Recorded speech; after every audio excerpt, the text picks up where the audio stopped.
Let's remain standing. Almighty God, we come to you today asking you to open up our hearts and see our community and your children as you do. We ask you to give us the courage to hear our fellow community members and neighbors and hear them and do the things that we need to do to continue to strengthen this community. We ask that you continue to watch over those that are less fortunate in this community and in this world. And we ask that you continue to watch over our children as they grow and prosper in this community. These and all other things, asking in your Son, Jesus' name we pray. Amen. All right, we'll begin with the approval of minutes. So item 3A is the February 2nd, 2026 CCTC meeting minutes. Make a motion to approve the February 2nd, 2026 CCTC meeting minutes. I'll second. All right, we have a motion to approve and a second. Is there any discussion? If not, I'll call for the question. Those in favor, raise your right hand and say aye. Aye. All in favor. Next up, we have item 3B, which is the February 2nd, 2026 council meeting minutes. I make a motion to approve the February 2nd, 2026 regular council meeting minutes. Second. All right, is there any discussion? Those in favor, raise your right hand and say aye. Aye. All in favor. Next is 3C, which is the February 9th, 2026 council workshop minutes. I'll make a motion we approve the February 9th, 2026 council workshop minutes. Second. All right, we have a motion to approve and a second. Is there any discussion? Call for the question. Those in favor, raise your right hand and say aye. Aye. All right, all in favor. So we're also joined by Councilman Killian. Mr. Killian, can you hear us? All right, he's there, I think. So next up, we have citizens' comments, and we have no one signed up for citizens' comments.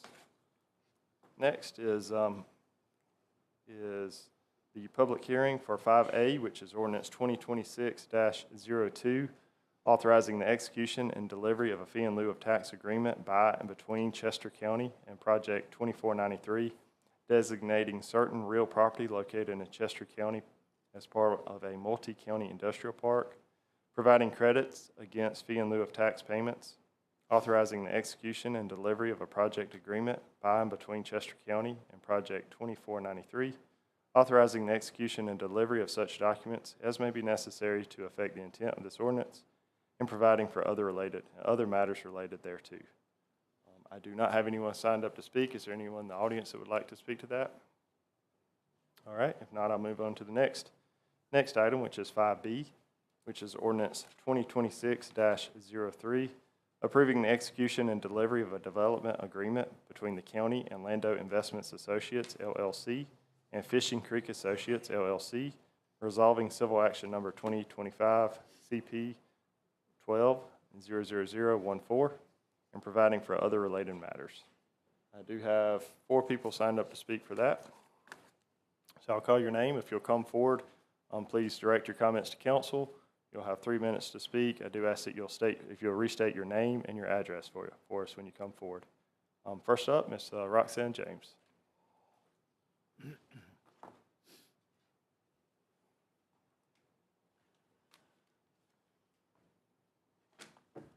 Good afternoon. My name is Roxanne James. I reside at 3007 Steel Village Road, Rock Hills, South Carolina, which is in Chester County, 29730.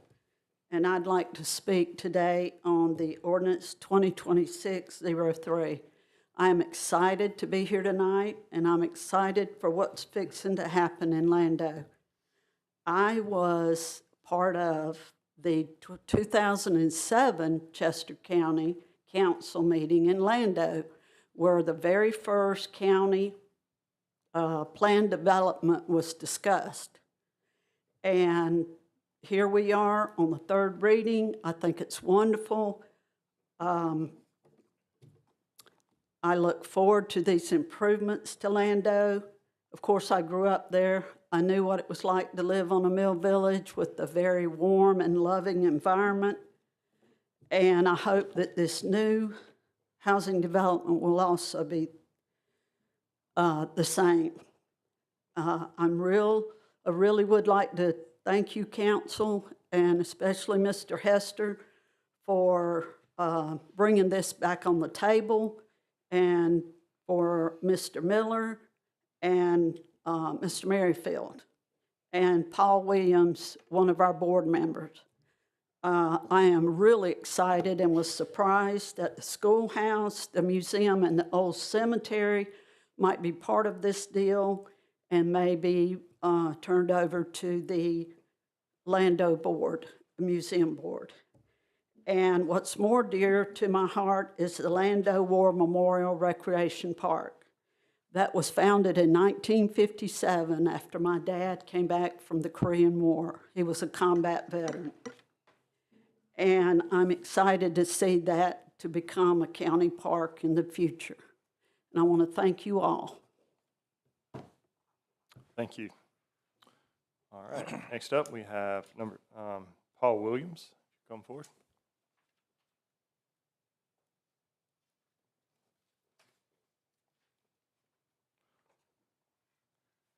Good evening. Paul Williams, 3801 Lando Road.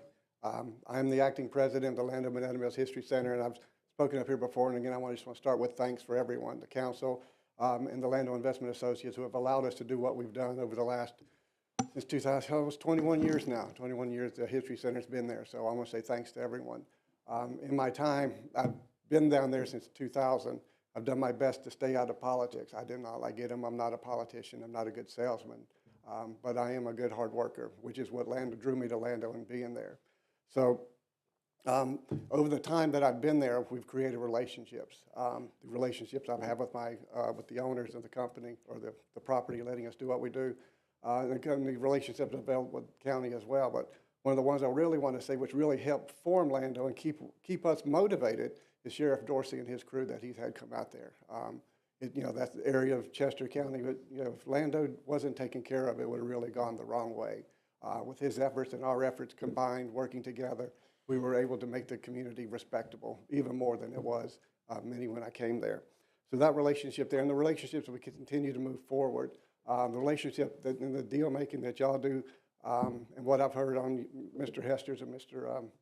Ward's podcast, the relationship and the planning together. What this development will be is a cooperation of both. I mean, they set down the criteria, they work with them, and the accommodations of our owners with what they're letting us do and doing as well has helped make this move forward. We had an open house a couple of weeks ago. We got a good turnout, and there's a lot of change in Lando, and people don't like change. And the story I like to tell people is B.D. Heath, who created Minetta Mills back around, bought it in 1896 and really developed it in 1905. The people there before it goes, oh, there goes the neighborhood. There it goes again. Here it comes in, this investor out of Charlotte's going to change all of what we have here at Fishing Creek. But it created Lando. It created an environment and a living and a way of life for many people for many years. With us being there and the agreements and everything moving forward will allow that Lando of the past to continue to be Lando of the future. Thank you. Thank you. All right, next up is Robin Dodson.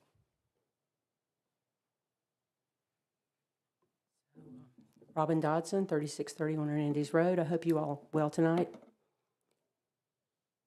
I'm sort of on the other side of this fence because I'm not in favor of Lando Village or Walker's Mill Part 2. Way back when Lando Village was first zoned PD, which was 2007, about 20 years ago, their plans did follow state law. It followed the state law for PDs to include residential, commercial, and industrial. It was a great plan. It was a great plan. I loved Lando Village. I loved it when I saw it in the Gateway Plan. However, they sat on it for 20 years, and all the while letting Lando deteriorate. It's in rubble and ruin now. And now, with no improvements done whatsoever. And now, since counties approved all these high-density plan developments all within about 3 miles of each other, using a in an EP zoning code that Chester County had adopted, which did not follow state law, and we all know that. We've revisited that before. And now we're overrun with development, and it's created havoc to people in our area, our wildlife, our roads, our air and water quality, and now they're getting ready to close 901, and the road I live on is going to become a major thoroughfare. It's going to be horrible, just horrible for the next 10 months. So I'm really not in favor of it. It would have been great if it had been the first one developed and followed state law, which it did, but a lot has happened since then. But my questions for tonight, I have some questions. Is the sewer capacity available and approved for Lando Village and Walker's Mill today? Do they have the sewer capacity today to begin construction, or will the forced main sewer delay the start of these developments? My second question, what is the actual dollar development of the developer's agreement? We know that up north is $28,000 for an impact fee. I know we talk about $5,000, which I feel like is a sorely inadequate amount. What is the county's cost for the forced sewer main? What is it actually going to cost the county? My next question, is there a timeline for the build-out? I've not seen any type of reverter clause. Once this ordinance passes tonight, is that when it begins, your agreement begins? And is there a reverter clause if they don't build out in however many years the agreement says? My last question is, about a year ago, Mr. Hester said that a study would be conducted to determine the actual cost of providing services to the homes in our area versus the taxes collected. And we all know it's about $1.40 cost, $1 collect. So what were the results of that study, and how does that impact our county today? And if Lando Village had been the first one, I would have been certainly in favor of it. I was, but it's not. It's towards the end, and we are overrun right now in our area with high-density development. Any questions? Thank you. Thank you. All right, next is Tom Miller.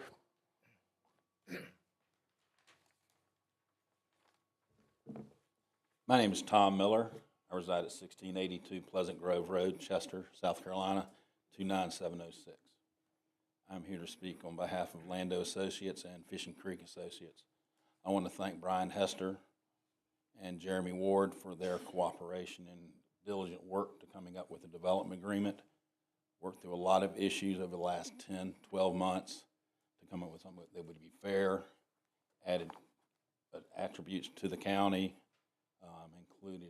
incorporated a true mixed-use development we haven't seen in Chester County as of yet, and continues to preserve the town center of Lando and a continuation of the history center and future restoration of the school.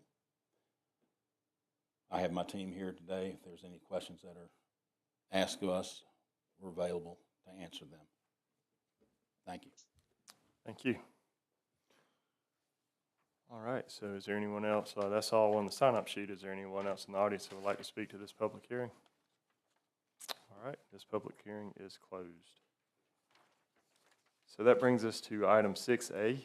Under ordinances, resolutions, and proclamations, we have 6A is the third reading of ordinance 2026-03, approving the execution and delivery of a development agreement between the county and Lando Investments Associates, LLC, and Fishing Creek Associates, LLC, resolving civil action number 2025-CP-12-00014, and providing for other related matters.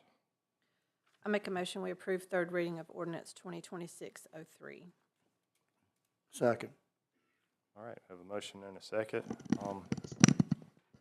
Mr. Hester, do you, or Mr. Ward, I'm not sure, do y'all have any comments before there's a vote? If anyone would like me to make any comments regarding, I do agree that this is, remember that for the public, maybe a good comment is that this is not approving a new developmental agreement. This is a settlement of a suit. And so this ordinance settles that suit, settles matters related to that litigation, I guess is the best way to put it. And it approves a developmental agreement that was negotiated over those 12 months. And I do think that that it was a very good product that was ended up with. I think that Mr. Spencer and his team, and Mr. Miller, Mr. Merrifield. They've been very accommodating to our current ordinances that council has approved with regard to subdivisions. And again, this is the first true mixed-use facility. So there is, and that's, again, is why there is no sewer capacity currently. They will wait on their sewer capacity before they start, but again, this is not the approval of a new subdivision. So it doesn't fall under the ordinance that regulates that council can approve without sewer capacity. This was already approved. So sewer capacity isn't there. There is agreement in place. There is timelines in place, and there is no cost to the county on that sewer. And their build-out time, and I don't want to speak too out of turn, Mr. Miller, but this is probably, from today, we're talking, could potentially be 10 years. Easily. So this isn't something that's going to happen right away because of that sewer capacity and other things. So if there's any other questions related to it, I'm sure we could answer. I have a question, Mr. Chairman. Yes, sir. Ms. Dotson brought up a very good point. The paper the other week said that we had talked about $43 million for the sewer line from Lando to Rock Hill. And Mr. Thompson King was quoted in the paper, it's about $53 million now. Where is that money going to come from? Are we obligated for any more than what we said we would help them with? No, sir, and in fact, we're not obligated for any of that money now. We were a backstop.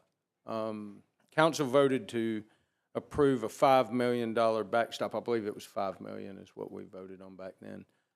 If the sewer authority did not receive a federal grant, but the sewer authority did receive that federal grant and those funds, and so the county is not obligated for any of that cost. And I've had those conversations. Sewer authority is aware of that as well. There is no misconception of the county being obligated.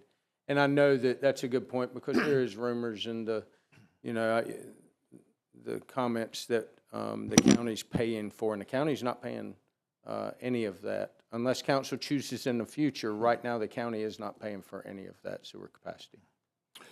That $5 million is for the $43 million grant, right?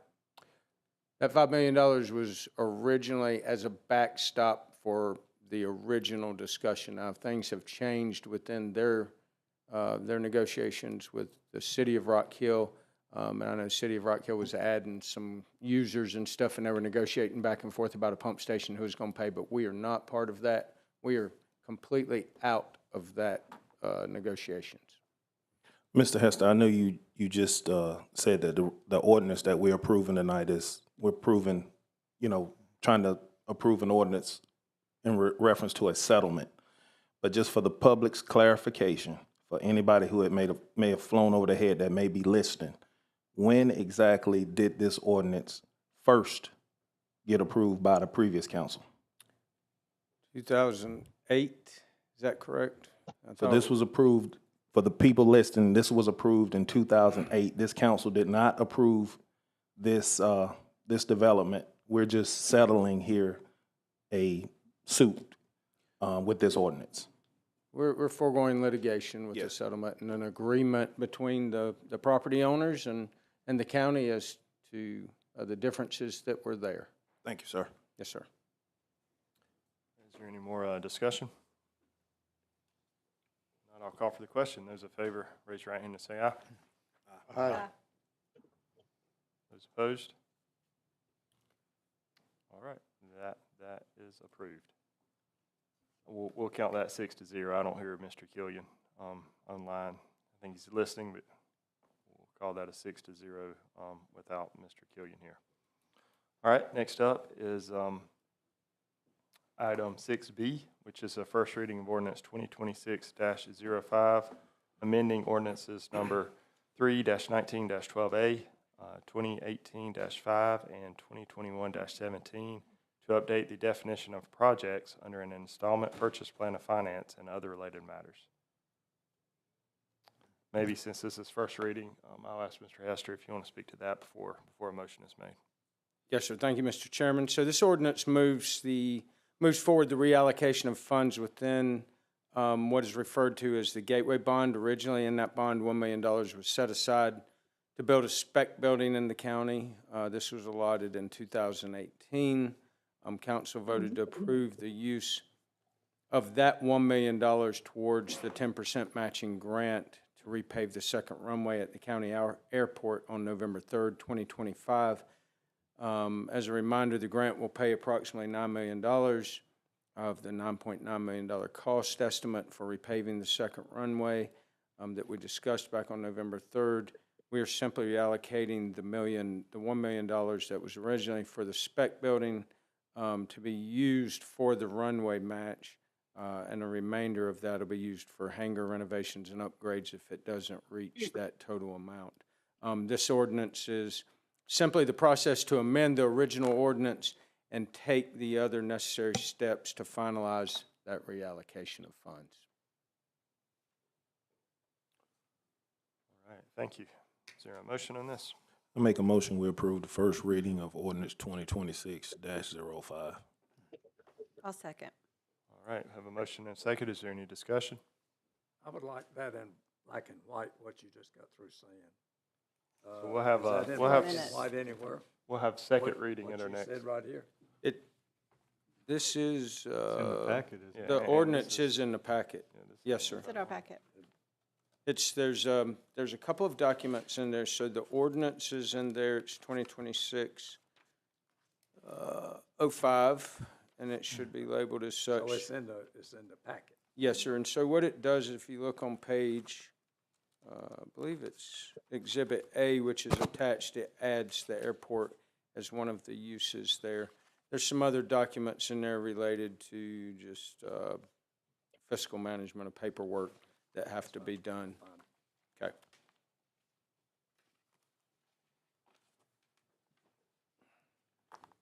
All right. Is there any more discussion? I'll call for the question. Those in favor of this first reading of ordinance 2026-05, raise your right hand and say aye. Aye. All right, all in favor. Next up, we have the administrator's report. Mr. Hester. Yes, sir, Mr. Chairman. So the next council workshop will be held on Monday, March the 9th, from 4 p.m. to 6 p.m. Topics. This will continue our workshops with regard to our comprehensive plan and finalizing that, our land use plan. The last meeting for the public's knowledge, we got past the school board discussion, we got into solar project discussion, didn't quite wrap that up, and then we still have data centers. So we'll try to finalize those discussions March 9th, 4 to 6. The goal is to have first reading of revised ordinances addressing both the land use, both land uses, solar and data centers in April county council meeting, as well as the first reading of our comprehensive plan. I believe that's correct, Mr. Ward. And then, I apologize, I had two sheets here. Citizens Academy, the 2026 Spring Citizens Academy is still open for enrollment. 11-week program kicks off February 23rd, which is Monday of next week. I saw Ms. Shirley back there. How many enrollees do we have at this point? 13. So we still will take, you have about 5 days, 6 days, I'm sorry, to enroll. If you know of anyone, please take advantage of that. Participants will attend a county council meeting, take part in on-site sessions with departments, including Public Works, EMS, Fire Services, Sheriff's Office. Program concludes with a graduation ceremony and a dinner. Of course, there's a dinner with county council and guest speakers. Any questions about the program, please direct towards our communications officer, Morgan Shirley, and she's in the back today. And then the final comment I have is about this Friday. I think we are all long awaited for this Friday, February 20th. At 3 p.m., we will celebrate with the grand opening of the Rodman Sports Complex and the work that's been done there. There'll be a ribbon cutting. This is in addition and separate from opening day ceremonies, and so we just wanted to be able to invite the community out and all our council members out and just take time to walk around the complex, take a look at all the hard work that's been done by our staff and the contractors there, our engineers, and everyone that's been involved, and just kind of take it all in before that opening day when we have about 300 young people running around that facility. So that'll be this Friday. Please come and join us. And that concludes my administrator's report, Mr. Chairman. All right, thank you very much. Next up is we don't have a consent agenda or old business, so that brings us to new business. 10A is the approval of contract for courthouse sidewalk and stormwater improvements along Makalele Street. I'll call forward our Contracts and Procurement Director, Christy Donaldson, and also our Planning and Development Director, Jeremy Ward.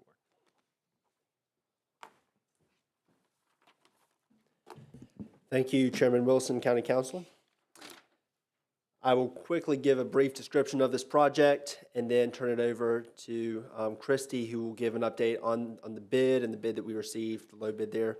So this is one of the final phases of the major courthouse improvement project that was funded under the last CPST referendum. Work's been ongoing for a number of years. It's been really great so far. I think the courthouse looks as good as it's ever been. So this project is mostly focused on creating ADA parking, accessibility, and ramps in the rear of the courthouse along Makalele Street. You may remember a few months ago, the county officially owns Makalele Street now. We're responsible for the maintenance of it. We got that from the state. This project will create 6 new parking spaces, including a handicap parking space there. It'll create a new wheelchair ADA accessible ramp that goes to the courthouse, as well as to family court on the other side of the building, the right as you're looking from the bird's eye view. It'll create some new sidewalks, curbing, drainage improvements, landscaping, really make that rear both accessible, safe, and look really beautiful. So we have been in close coordination with the courthouse leaders and staff over the past month especially. I had a meeting with Ms. Bagley over there with Judge Gibbons a few weeks ago, discussed the plan with him in detail. Mr. Levister and I held a meeting at the courthouse with about 20 of the courthouse staff last week and reviewed the project, answered questions. Most people are very much on board with it. The street will be turning to a one-way street because it will be made more narrow as a result of the new parking. So functionally, that's the most significant change for the workers there, in addition to more parking along the street than there was previously. So next in the timeline, if it's approved by council, we will have the 14-day protest period for bidders and then a pre-construction and contract execution meeting. Our objective is to have this project completed by midsummer, preferably late May or early June, all depending on the weather and other factors. And I'll get Christy to talk about our bids, and then we're both available for questions. Good evening. Good evening. On January 22nd, 2026, we held a bid opening. We had 3 responsive bids. We reviewed all the bids, and they all were in compliance. The lowest responsive and responsible bidder was AOS Specialty Contractors Incorporated of Lexington, South Carolina, in the amount of $426,651.25. So we request that County Council approve the award to the contract to AOS Specialty Contractors and authorize the county administrator to execute all necessary contract documents on behalf of Chester County. Can I ask a question? Mr. Ward, which way will traffic enter now that this road is becoming a one-way street? Which way, does it enter from Wiley or does it enter from Center Street? Because this is coming a one-way, and the reason why I'm asking that question, living in Chester all my life, Center Street has more traffic, right? So if you're coming from Center Street, it's just a natural response that you can take a right or a left-hand turn onto that street. I don't want an accident to happen there because somebody not realizing that they can't enter that street from, if they're not going to be able to enter from Center. That's why I'm asking that question. if you follow what I'm saying. That's a great question. That was a subject that was discussed a lot with the engineers and the county, mostly in 2025. So as of right now, it's entering from Wiley to Center, so the other way, from Wiley to Center Street. That was what the engineers felt was safest based on the access points along Makalili as well as the two adjoining streets. We're planning to do a lot of improvements to be sure that that's safe with striping, signage, potentially some curbing changes at the mouth where it goes into Center Street to reinforce that it's a one-way street there. With the minimal traffic on Makalili, our engineers also believe that if someone accidentally turns onto it, there's not going to be 100 cars an hour coming down Makalili Street at a high rate of speed. So there'll be opportunity and space to safely turn around. Myself personally, and I hear what the engineers say, but myself personally, a lot of times I will turn down Makalili Street in the past, just, you know, if there's traffic on the hill to avoid the light. And I'm pretty sure people who live in Chester do that. I'm just bringing awareness to that. We got to make sure that the proper signage is up there. We don't want any head-on collisions or someone getting hurt because thinking that they can just do that as a cut around. Absolutely. So just bringing awareness to that so that you guys can think about it some more. That's a great point. No, the safety is obviously the top priority, and we'll work very closely, and I'll update you on the safety plans for that. The beautiful thing about this plan, too, is because Chester County maintains that street now, we can evaluate it, and in the future, if for some reason, safety or otherwise, we need to reevaluate which direction the street goes, it's our prerogative at that point to make changes as needed. Thank you. Thank you. All right, so with that, I'll entertain a motion from council. Make a motion, we approve the contract as it's been presented from the specified contractor. I'll second. All right, so that's, just to repeat it, that's AOS Specialty Contractors Incorporated for the amount of $426,651.25. That's correct. All right, is there any more discussion? Not, I'll call for the question. Those in favor, raise your right hand and say aye. Aye. All right, all in favor. Next up, we have thank y'all for that report and your work on that. Next up, we have 10B, which is a department update from Communications Officer Morgan Dougal. Say your last name, I'm sorry. Shirley, there we go. All right. Good evening, Mr. Chairman, members of council.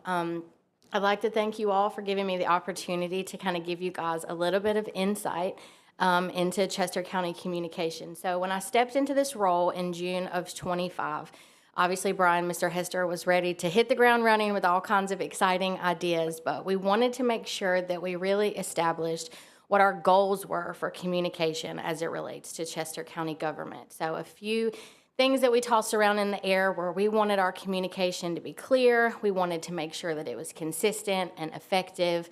But I think the most important thing that we really wanted to hone in on was that we wanted whatever we put out, anything that we communicated to our residents or to each other, was that it was transparent.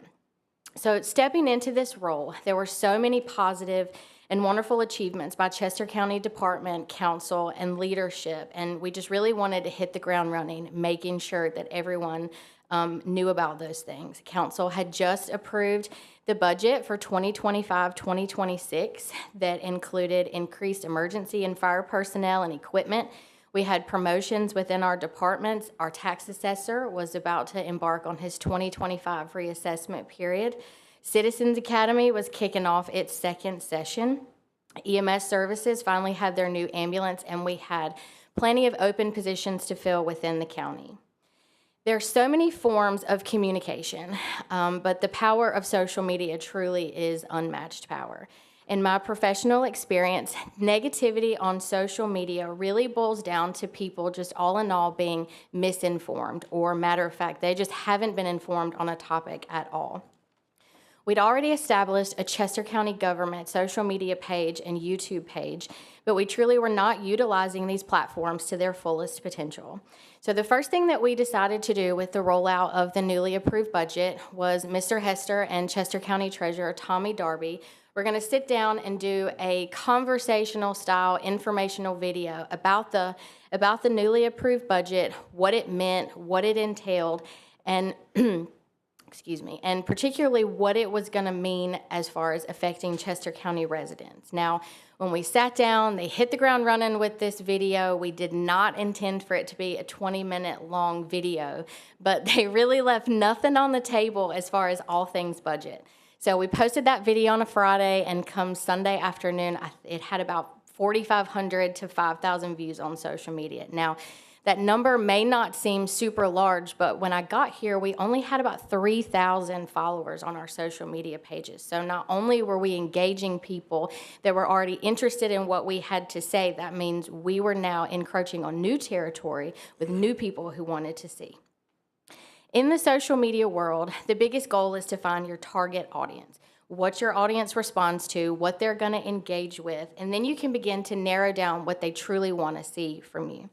From there, we took on additional videos with Chester County Tax Assessor, Auditor, again with the Treasurer. This one really just laid out who these department directors and county leaders were, what their jobs were, how you could get in touch with them, who was involved in their department, projects that they were beginning to work on. And I think that that truly goes back to the overall goal of transparency. We want you to be able to see county council, department leadership, and staff in the grocery store and say, hey, I know who you are, this is what you're doing, and it all in all makes you approachable. Transparency equals trust. We hit the ground on social media, encouraging our residents to share an announcement about a town hall that Corey Guy decided that was a really good idea to get in front of our residents as it related to the upcoming 2025 reassessment period, and PHLO as it related to special purpose fire districts. Members of Chester County Council, Mr. Hester, Chester County Department leadership, and Senator Everett Stubbs were in attendance for this event.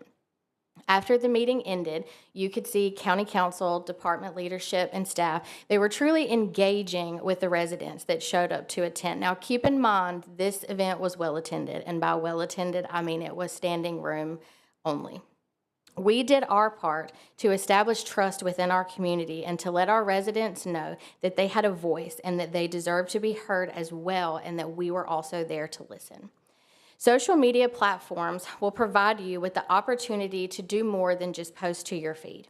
It will provide you with the necessary tools and analytics to really take a deep dive into your following. Who are they?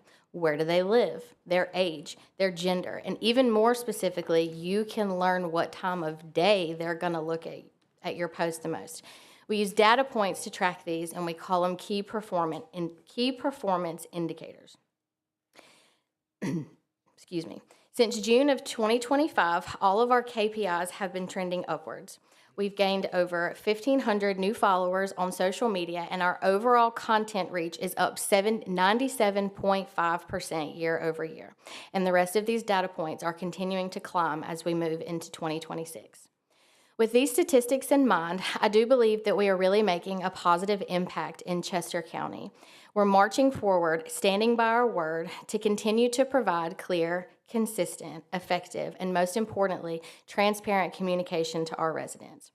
Our new Department Director video series that we just finished with Chester County Planning and Development Director Jeremy Ward went well. We've also looked into recycling with Aaron Ravis, road signs in Chester County with Devin Bagley.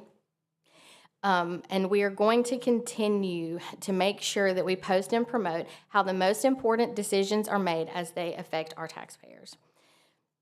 The last project that I do want to mention is our newly rolled out Chester County website. I cannot take credit for this. This project was already in the works when I got here.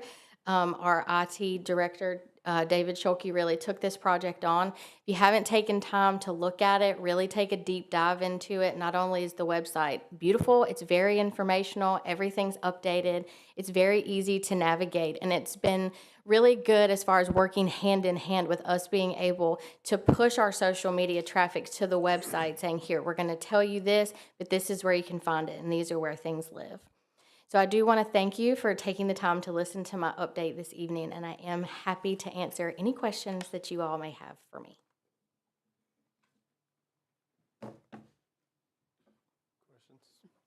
Comment. As long as it's positive, I'll take it. Yeah, I think communication is key.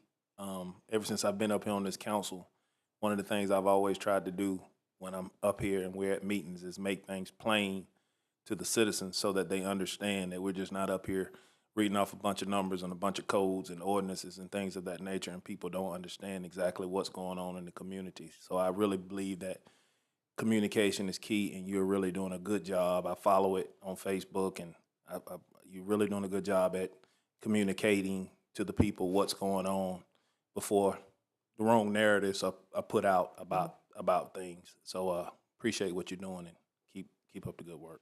Thank you. I appreciate that. All right.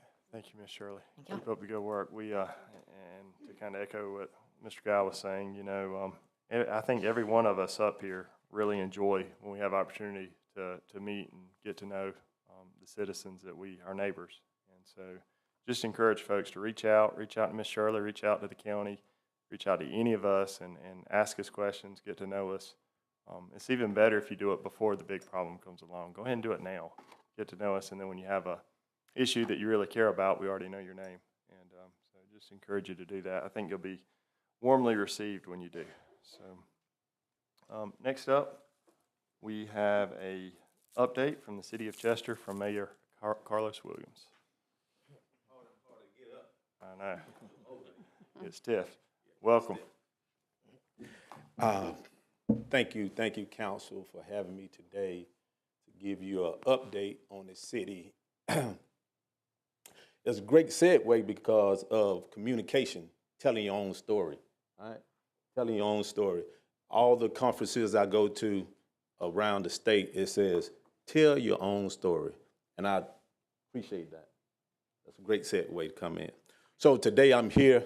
Thank you, Mr. Chair, Mr. Wilson, Vice Chair, Ms. Mosley, County Council, and to Mr. Hester, who's doing an awesome job for Chester County. I'm just here today on behalf of the City of Chester to give just some updates to sort of tell you our story, to let you know what is going on in the City of Chester. We hear so much about the city and the county for years that we wasn't moving, but I'm excited what I'm seeing in the county, and I'm excited what I see in the city. I love Chester County, not just the city. I'm in love with Chester County. So coming back here from the Marine Corps, I decided to run for council. In 2015, I put my name in a hat, and here we are. 8 years on city council as a council member, and now the mayor in 2023. And the city has seen significant growth in just a few years. And that's not only the city, but it comes from the help of the county. With Robert Long, the new economic development director, he's always calling, reaching out to the city, how they can help, and Ms. Karen, how they can help to assist the city in any way, in every way. Just a few updates, grants and strategic planning. The city have issues with stormwater drainage issues all around the city of Chester. We received a $250,000 grant, funding that's secured to identify drainage challenges and support future infrastructure improvements. We also received the CAD Street Backlot Revitalization grant. If you go to the backlot in the city of Chester, you see it's been paved in the backlot. We received a Smart Growth Grant award level planning sessions to gather resident input and guide the city's comprehensive plan. That is a grant that we received. I think it just came through today.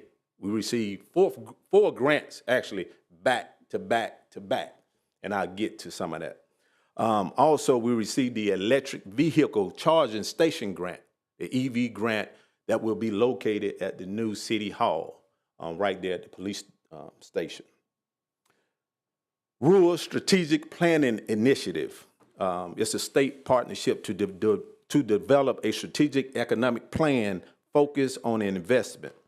Through the South Carolina Department of Commerce, the city of Chester completed multiple projects with their funding. And they circle back to the city of Chester because we completed the projects from the grants that was awarded by them. Out of 19 municipalities in the state of South Carolina, the city of Chester is the only, and that's great news, the only municipality in the state that received funds that was awarded grants by the Commerce Department completed their projects. And what I told them on the phone, that we'll take all the money that they sent out and award it to the other communities, the city of Chester, we would take all those grants. So that's good to hear that we are moving forward in the city. And we'll keep that narrative going, telling our own story. Economic development and community initiatives. We received a new program, is the Evolve system. The county of Chester already had that system, and we were behind a few years.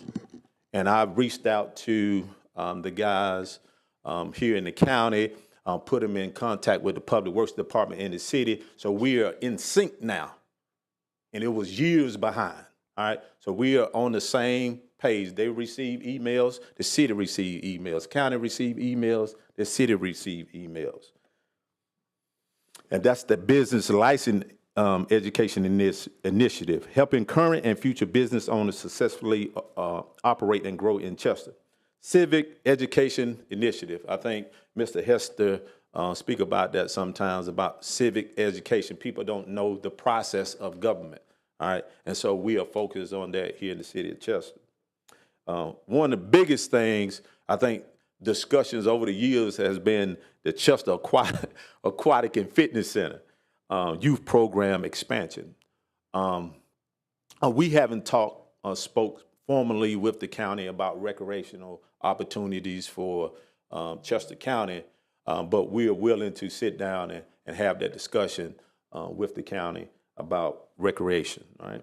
But we have right now volunteers throughout the city and the county that's working over at the Aquatic and Fitness Center, restoring and renovating rooms as we speak, all right? Infrastructure and beautification and revitalization. Gateway and entry beautification initiative, improving major corridors to enhance Chester's appearance and community image. We talked about the cleanliness of the city, curb appeal, and the corridors, the four, I think, main corridors coming into the city of Chester, Pinckney, Columbia, Lancaster, I think another, Saluda Street. And so we're going to be working on those corridors, hopefully along with the county, to clean that up. First impression is the lasting impression, and I think we are changing the region mindset of Chester County, all right? Arts and Entertainment District wayfinding signage. The city is now, we're looking at our wayfinding signage. We adopted the Arts and Entertainment District in the city of Chester, which is the first social district. Listen now, it's the first social district, the south of Charlotte in South Carolina. The city of Chester has adopted that. I brought that idea to the city about a little over 2 years ago. I got that idea for Savannah, Georgia. All right? And matter of fact, I was just at Savannah this weekend. And so just creating something different, and with our council support, we pushing the city forward, thinking of new ways to bring people and traffic downtown to patronize our businesses, all right? Another big issue that's been talked about since COVID hit in 2019, 2020 is the Wiley Park pool revitalization. We're working with Brian Yarman with that. I think we initially said that it would take $500,000 to get that pool up and running, but that's not the case. That's if we're going to have it immaculate. But what we have decided as a council was to move forward with the cleanup. We have several cleanups there in the at Wiley Park, along with Senator Everett Stubbs. He's heavily involved in that commitment as well with the Rotary Club. And so hopefully we'll have Wiley Park pool open by this summer, all right? few more things, I'm gonna wrap it up. Mount Hebron Cemetery revitalization. I know Mr. John Massey been emailing county council, Facebook, city council, and he always tagging, I think, Councilman Guy, Councilman Wilson, and Mr. Hester on everything, along with me, about Mount Hebron Cemetery. So the city has decided to take Mount Hebron Cemetery on and put it on a schedule similar to the Evergreen Cemetery.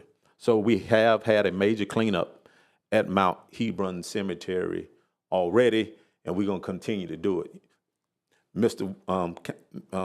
Chair, I'm not gonna ask for funding, so, all right? But yes, so we're gonna undertake that. I'll tell you, Mr. Massey's been a person that's been heavily involved in that. Also, the late Miss Madeline Miles, she used to reach out to me all the time about Mount Hebron Cemetery, and she was, I think, celebrated by the council about a year or so ago. All right. A great opportunity for the city of Chester here is the Springsteen Brownfield redevelopment. For about 30 years, the Springsteen site has been sitting and contaminated. Not enough contaminants to harm people, but we have had a cleanup in, I think, 2009 and something in 2014. But right now, we received a letter of intent on that property to redevelop the Springsteen site. And if you don't know where the Springsteen site is in the city of Chester, is where the big smokestack is when you come across the tracks on Gaston, from Lancaster Street to Gaston to your right. And so what I've seen with that project, if it comes to fruition, that will be a beautiful segue into downtown Chester. But there's a lot of work behind the scenes going on to make this possible, all right? So cross your fingers, come to the council meetings, and let's get that done, all right? Also, we're gonna move forward to community events and tourism. We create events downtown to help the businesses, for people to patronize the businesses downtown, to use the hospitality tax, that 1 cent sale tax, to bring people downtown Chester. We had the Live After 5 events from April through September, the Hog on the Hill in May. We created another event this year that we had some citizens pushing us to do, a gospel explosion weekend, a Christian weekend in the city. And also right after that, you have your fish and beer. We need to separate that a little bit. We had a fish and beer festival. We had some residents come to us about having a fish and beer festival because they saw it in other smaller communities similar to Chester, and it was successful. So we are trying to listen to our constituents and bring things downtown Chester. Also, you have the Hilarity event, and we know we had a big back and forth about that last year, and it will be back downtown where it should stay in Chester. Hilarity, all right? And also created the Hash Bash this year. It was the first Hash Bash in the city of Chester. And, everyone think they can cook a barbecue, hash, fish, whatever. And so we created that event, and we had over 1,000 people in the back lot. That was the first one in the city of Chester. And we're going to continue with that. It was a lot of success, and to help a lot of small businesses and food trucks in that back lot as well. City of Chester Parade in December. And I'm going to wrap it up with, it was a lot more things that we've done, but I didn't want to, I'd be up all night. But this year, I'm having the first inaugural Mayor's Ball. And it's not, people think it's for the city of Chester. It's not for the city of Chester because city of Chester do not have a high school. All right? So we are awarding scholarships to all 3 high schools in Chester County. Chester High School, Louisville High, and Great Falls High. And I received a call, what about Hawthorne? All right, so we always add it, all right? And so I decided to do this years ago when I was on just a council member, but I never was able to have them to get it done. But this year we have a lot of excitement about this Mayor's Ball, receiving a lot of interest from industry in the county, business owners in the city, people from around the state that I know, and State House, local government. And so it's going to be a great event. Come out and support it. The keynote speaker for the night is Felicia Rashad. And so I reached out to Felicia Rashad, spoke to her about an hour on the phone, and she's excited about coming to help bring people together. And that was her exact words, bringing the community together. And so we have some people from all walks of life. We have Felicia Rashad, some more people coming from California and New York. We have about 3-4 NFL football players from our area, basketball, professional basketball players, and also professional baseball player. I'm just waiting on his commitment response. He's trying to clear up his schedule. But we have people that are excited about this Mayor's Ball, and I have reached out to the mayor of Great Falls, the mayor of Louisville, and I have to reach out to the mayor of Lowry's and also the mayor of Fort Lawn. And so it's not going to be just the city of Chester Mayor's Ball. It's going to be a Chester County Mayor's Ball, because I want everyone to participate, because we are investing in our children, and our children are our future. And I can send the council. I will send you the sponsored tiered list along with all the other information. But it's going to be an exciting time. A lot of, and I'll tell you, I've started to receive. We starting to receive money before we even get everything set up. So people are excited. It's going to be a special event to bring in and give out, to award so many different scholarships to need-based children and merit-driven children in our community. So I would like your support, the community support, to invest in our children. That's all I have. Any questions? Just one, you mentioned the Wiley Park swimming pool, and you're thinking you're going to have something going with that swimming pool by the summertime? Yes, it's not going to be immaculate. What I mean by that, it's not going to be all your bells and whistles. And that's what that $500,000 quote came from. But we had someone came to Wiley Park, it's been a few months ago now, and we walked the Wiley Park, they looked at it, and what we have to do is clean the pool. They did one cleanup, fill the pool up, test the pipes, make sure there's no leaks, and that's it. It wasn't anything wrong with the pool before. We closed down because of COVID, and then when we was trying to reopen the pool, just like everyone else around the country, it wasn't not enough lifeguards. Mecklenburg County still have pools closed because not enough lifeguards. Rock Hill, York County still have pools closed for not enough lifeguards. But with the lifeguard situation, workability, I spoke to Susan Covis. They have funds to help train, and working with the school district, help train our young people to be lifeguards before the summer. So, one more question. Do you guys have any plans for the area next door to it where the tennis courts and pickleball, the racquetball and all that stuff? Do you have any plans on revitalizing that?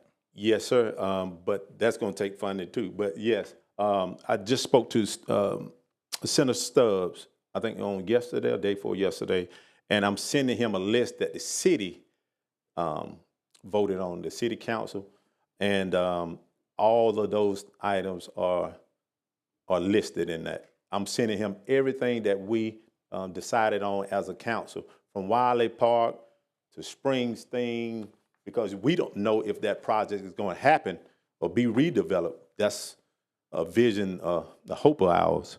But every project that we have, that it will be sent down to Annie McDaniel, House Representative Annie McDaniel, Senator Stubbs, and also Ligon. And so we are excited about the things that we have in place in the city, and our state delegation is willing to help our city. So, Thank you. What kind of scholarships are you looking to give? I mean, are they, of the foundation I'm on, they are all medically related, but what kind of scholarships are you looking to award in these different schools? it's going to be like community-based. How can you help your community? How can you come back and reinvest? What you see in your community, how can you help it? And so it's going to be driven about local government, building your community back, and how can you come back and reinvest in your community in some type of way. You don't have to move back to the city of Chester or Chester County to be a part of the growth and the future of Chester. I guess the other part of that same question is, what particular courses would they be taking? Would they be taking a business, or they can take anything as long as it's beneficial to the community? Yes, yeah. I don't think it's any particular course because I think speaking to some of the teachers and counselors throughout the years, they don't really receive a lot of children applying for scholarships. And so we're going to help push that narrative at the high schools in Louisville, Great Falls, and at Chester High. And also, I think I'm going to include Hawthorne, but for application process, a lot of children don't go through and fill out the application. And so a lot of scholarships just sit there for years. And so they just started giving them out. Well, I had somebody tell me the other day, we can either educate these kids or we can incarcerate them. That's right. Thank you very much for looking at trying to help these kids and get them educated. That's what we got to do. And see, we understand the community that we grew up in, a working class community. We are fortunate, some of us, that our kids receive scholarships. Our kids, or we have a good living that we can take care of our family and pay for college. But it's so many of my kids' friends had to drop out of college because their parents couldn't continue paying for their education. And now they just graduating, receiving their bachelor's after 5 or 6 years after my sons received their master's. So we are trying to help these kids now stay in school. So. Well, your sons and my son went to the Citadel, so I know that they got a good education, and they say yes sir, no sir. Yeah, well, they know that. They feel us right here. My hands still work a little bit. I got one more question, Mayor. Yes. City Hall, what's y'all's plans, the city's plans for City Hall, or what are you currently doing with it right now that you've moved all the operations to the new building? I don't want to move in front of council, but it will be on the February agenda. Yeah, it'll be on the February agenda. So you do have, y'all we do have plans for it.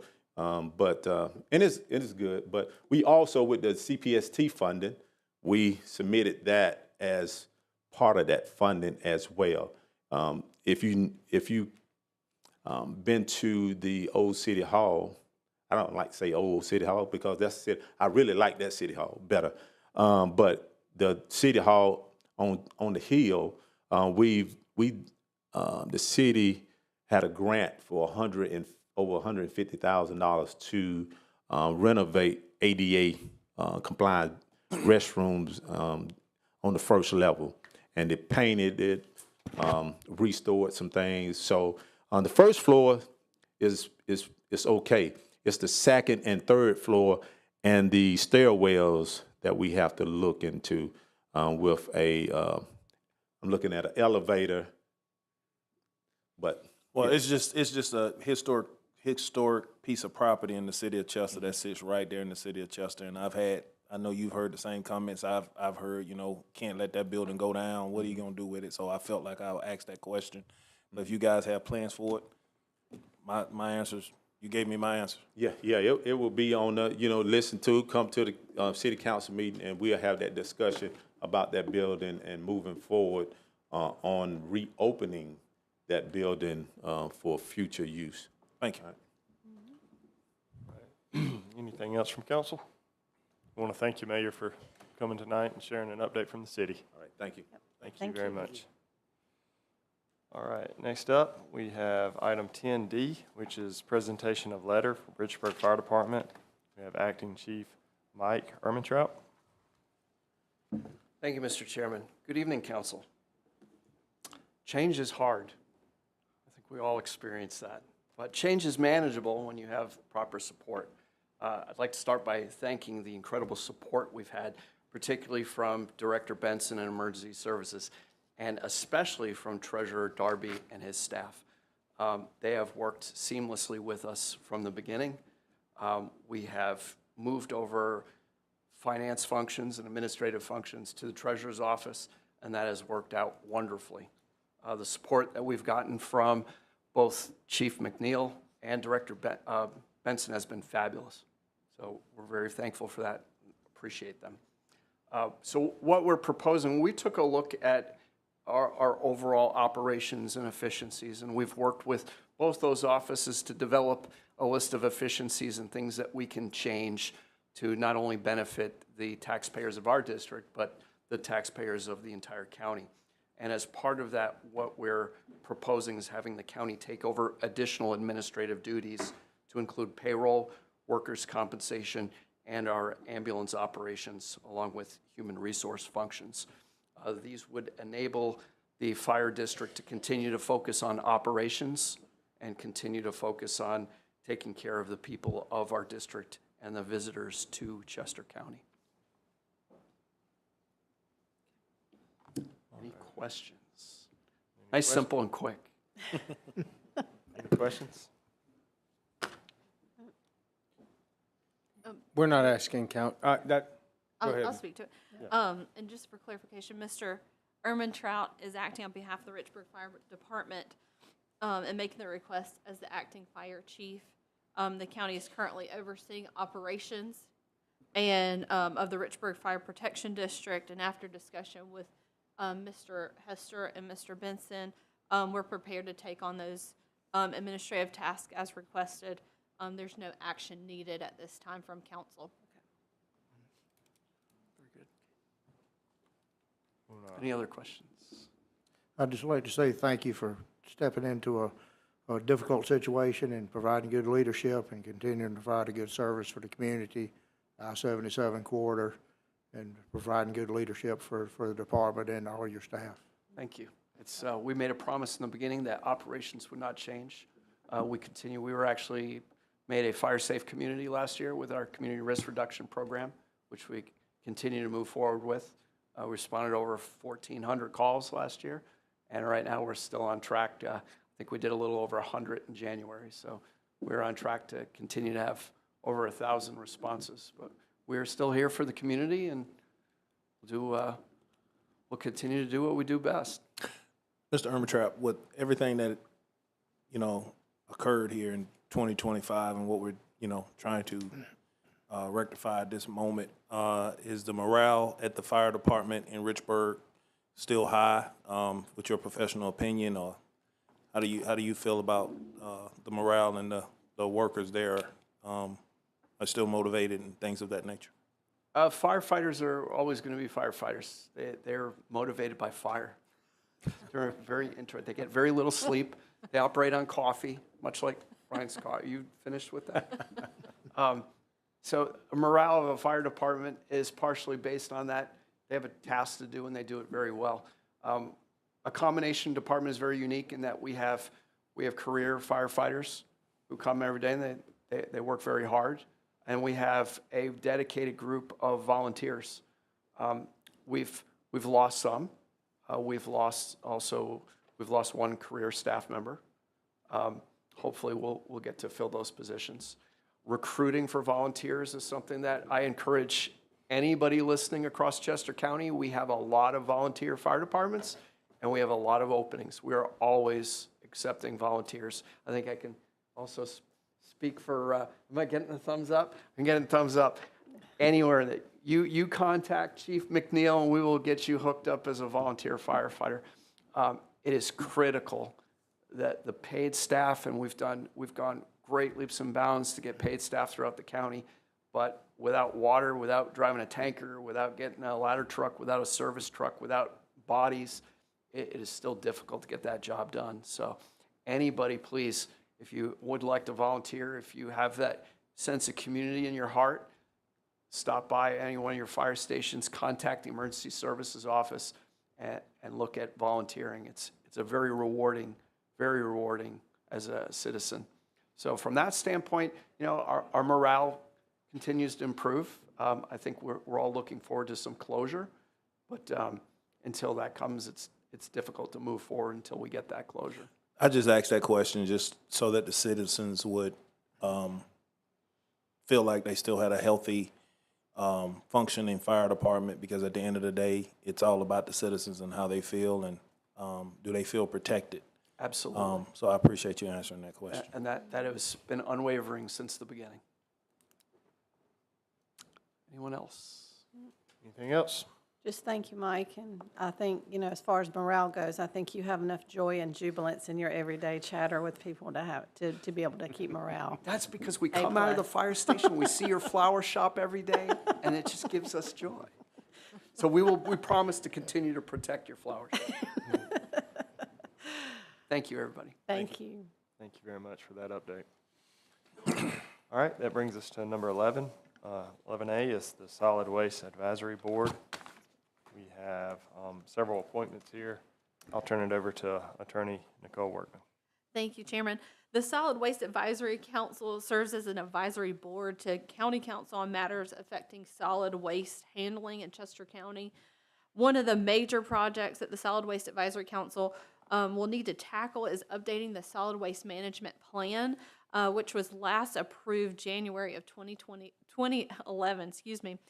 The SWAC is composed of 9 voting members to be appointed by County Council, who shall represent a balance of interest, including but not limited to citizens, public interest groups, businesses, the waste management industry, and local public officials.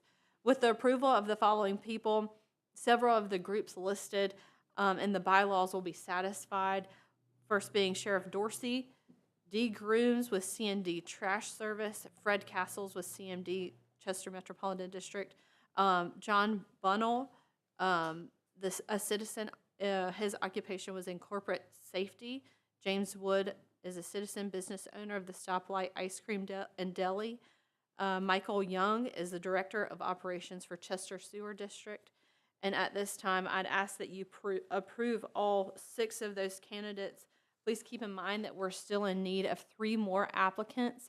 If you know of anyone who would be interested, feel free to reach out to Ms. Harper or Ms. Devin Bagley. Either one will be accepting applications or submitting applications to Ms. Candy, but either one would be happy to help facilitate that. I'd like to make a motion that we appoint all 6 as provided to us by Attorney Workman. Second. All right, we have a motion and a second. Is there any discussion? All right, hearing none, I'll call for the question. Those in favor to appoint these 6, raise your right hand and say aye. Aye. Aye. All in favor? All in favor? All right. Next up, we have number 12, which is executive session. 12A is a discussion of a proposed sale or purchase of property, Doctors Court. 12B is receipt of legal advice where the legal advice relates to the Richburg Fire Protection District administrative matters. Is there a motion to go into executive session? Make a motion, we go into executive session. Second. All in favor, raise your hand.